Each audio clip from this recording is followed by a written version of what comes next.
Hello नमस्कार श्री स्वामी समर्थ। स्वागत आहे तुम्हा सगळ्यांचं माझ्या यूट्यूब चॅनलवरती। आजचा दिवस तुम्हा सर्वांना खूप छान सुखाचा आणि आनंदाचा जाऊ देत हीच मी स्वामींच्या चरणी प्रार्थना करते आणि आजच्या व्हिडिओला सुरुवात करते। पण त्या अगोदर तुम्ही माझ्या चॅनलवरती जर नवीन असाल तर चॅनलला सबस्क्राइब नक्की करा।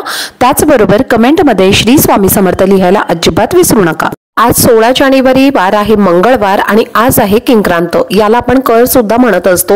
नवीन वर्षाचा पहिला सण हा मकर संक्रांती सण आपण काल उत्साहात साजरा केलेला आहे आणि संक्रांतीच्या दुसऱ्या दिवशी किंक्रांत आपण साजरी करत असतो। पौष शुक्ल षष्ठीचा दिवस किंक्रांत म्हणजेच करेदिनी असतो आणि या दिवशी चांगले किंवा कोणत्याही प्रकारचं शुभ कार्य आपण करत नसतो। तर बघा याच्या मागे एक कथा आहे। फार वर्षांपूर्वी संकारसूर नावाचा एक राक्षस होता आणि तो लोकांना फार पीडा देत असे आणि त्याला मारण्यासाठी देवीने संक्रांतीचे रूप घेतले होते आणि या संक्रांती देवीने संकरासुराला ठार केले होते आणि या लोकांना सुखी केले होते आणि म्हणूनच संक्रांती देवीने मकर संक्रांतीच्या दुसऱ्या दिवशी किंक्रासूर नावाच्या राक्षसाला ठार मारलं होतं आणि त्याच्या जाचातून प्रजेला मुक्त केलं होतं आणि म्हणूनच हा दिवस किंक्रांत म्हणून पाळला जातो।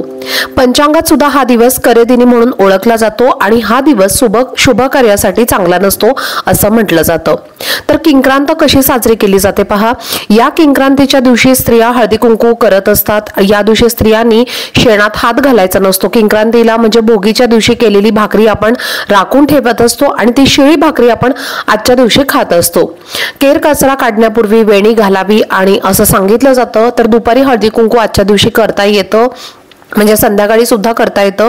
तर अशा प्रकारच्या काही प्रथा आहेत तर या किंक्रांतीच्या दिवशी आपल्या महाराष्ट्रामध्ये पाळल्या जातात आणि या दिवशी बेसनाचे धिरडे करून खाण्याची सुद्धा प्रथा आहे।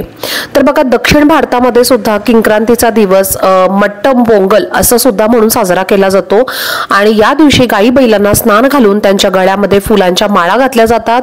त्यांच्या शिंगांना बेगडं लावून त्यांना सजवलं जातं। गुरांना सुद्धा गोडधोडाचं जेवण घालून दिवसभर त्यांना मोकळं सोडलं जातं आणि संध्याकाळी त्यांची गावातून मिरवणूक काढण्याची सुद्धा प्रथा आहे।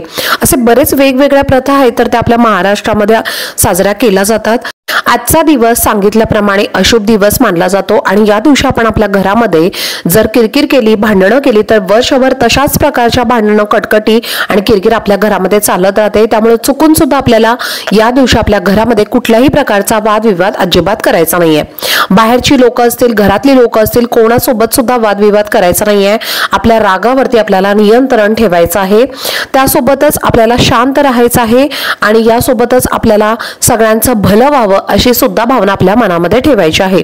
या दिवशी नकारात्मकता वाईट शक्ती दोष दूर करण्यासाठी हा दिवस अतिशय प्रभावशाली असा मानला जातो आणि या दिवशी आपल्या घरातील सर्व नकारात्मकता आपल्या मुलांची नकारात्मकता दोष दूर करण्यासाठी काही उपाय सुद्धा आपल्याला आजच्या दिवशी करायचे आहेत। तर आजच्या व्हिडिओमध्ये तुम्हाला मी 3 ते 4 उपाय शेअर करणार आहे। अगदी छोटे छोटे आहेत साधे सोपे आहेत पण अतिशय प्रभावी असे उपाय आहेत। तुम्ही तुमच्या मुलांसाठी करायचे आहे। तुमच्या मुलांवरनं तुम्हाला एक अशी वस्तू ओवाळून टाकायची आहे त्यामुळे मुलांचं सर्व दोष अडचणी आणि जे काही त्यांना नजर दोष वगैरे लागलेले असतील तर ते सर्व नष्ट होतील आणि अभ्यासामध्ये नोकरीमध्ये त्यांची अगदी भरभरून प्रगती होईल। तर असे हे उपाय तुमच्यासोबत मी आजच्या व्हिडिओमध्ये शेअर करणार आहे। त्यामुळे व्हिडिओ हा स्किप न करता शेवटपर्यंत नक्की पहा जेणेकरून तुमच्यापर्यंत योग्य ती माहिती पोहोचेल।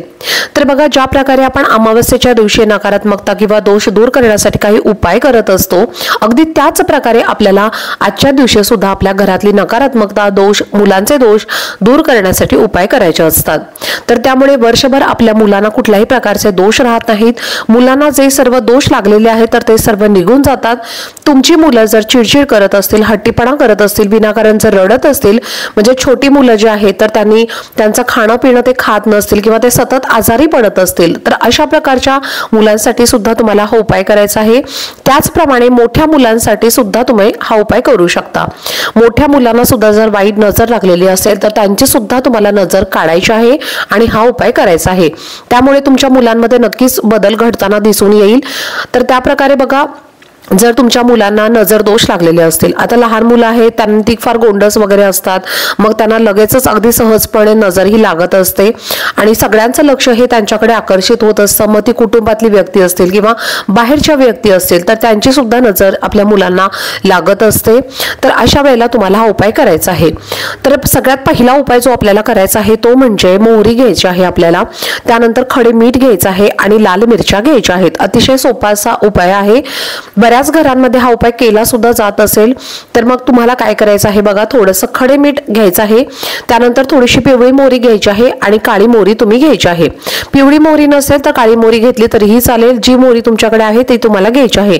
त्यानंतर लसणाच्या पाकळ्या घ्यायच्या आहेत आणि कांद्याची जी साल असते वरची साल तर ती तुम्हाला घ्यायची आहे आणि लाल मिरच्या ज्या आहेत सुकलेल्या त्या तुम्हाला घ्यायच्या आहेत. त्यानंतर तुम्हाला उजव्या हातामध्ये घ्यायचं आहे किंवा तुम्ही तुमच्या दोन्ही हातांमध्ये घेतलं तरीही चालेल आणि तुम्हाला तुमच्या हाताची मूठ घट्ट बंद करायची आहे आणि मुलांच्या डोक्यापासून ते पायापर्यंत 7 वेळेला तुम्हाला ते उतरवून घ्यायचं आहे.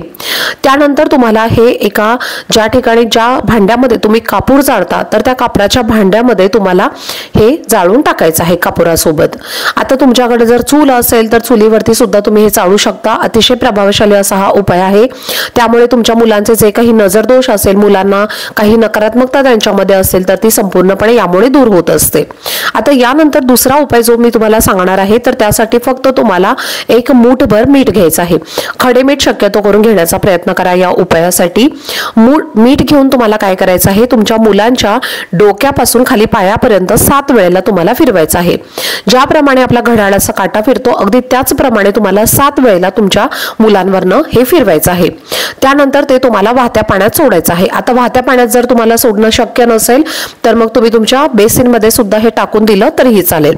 म्हणजे अशा पद्धतीने तुम्हाला हा उपाय करायचा आहे. तर बघा, तुमच्या मुलांना जर कुठल्याही प्रकारची वाईट नजर वगैरे लागलेली असेल तर मिठासोबत ज्या वेळेला आपण हा उपाय करतो तेव्हा तो अतिशय प्रभावी असा मानला जातो. तर तुम्हाला काय करायचं आहे, तिसरा उपाय करण्यासाठी वाईट नजर लागल्यावरती आपल्याला काय करायचं आहे, थोडंसं दूध घ्यायचं आहे. त्यामध्ये तुम्हाला थोडीशी साखर टाकायची आहे त्या दुधामध्ये आणि हे दूध तुम्हाला तुमच्या मुलांवरनं डोक्यापासून खाली पायापर्यंत 7 वेळेला उतरवून घ्यायचं आहे. त्यानंतर तुम्हाला पिंपळाच्या झाडाला ते अर्पण करायचं आहे. त्यामुळे तुमच्या मुलांमध्ये जी काही नकारात्मकता असेल, वाईट नजर दोष जर लागलेले असतील तर सर्व यामुळे ते नष्ट होत असतात. अतिशय प्रभावशाली असा हा उपाय आहे. तर हे उपाय जे तुमच्यासोबत मी शेअर केलेले आहे तर तुम्हाला ते आज संध्याकाळी करायचे आहेत. आज संध्याकाळी तुम्ही 6 नंतर रात्री 12 वाजेपर्यंत केव्हाही करू शकता.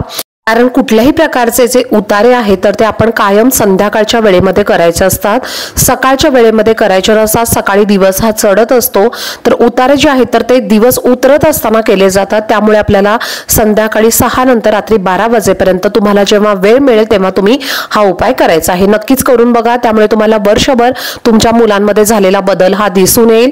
तुम्ही लहान मुलांपासून ते मोठ्या मुलांपर्यंत सर्वांसाठी हा उपाय करू शकता. त्याचबरोबर मुलांसाठी, मुलींसाठी, सर्वांसाठी तुम्ही हा उपाय करू शकता.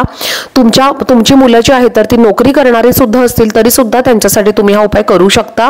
तर अशा पद्धतीने तुम्ही हा उपाय नक्की करा. त्यामुळे तुमच्या मुलांचं जे काही दोष आहेत तर ते सर्व यामुळे नष्ट होतील. आणि जर तुम्हाला मासिक धर्म असेल तर आई हे उतारे आपल्या मुलांसाठी करू शकते, काही हरकत नाही. तर चला, झालेली सेवा ही मी स्वामी महाराजांच्या चरणी रुजू करते. आजचा व्हिडिओ जर तुम्हाला आवडला असेल तर जास्तीत जास्त लाईक आणि जास्तीत जास्त स्वामी भक्तांपर्यंत नक्की पोहोचवा आणि चॅनलला सबस्क्राईब नक्की करा. भेटूयात पुढच्या व्हिडिओमध्ये. तोपर्यंत सर्वांना श्री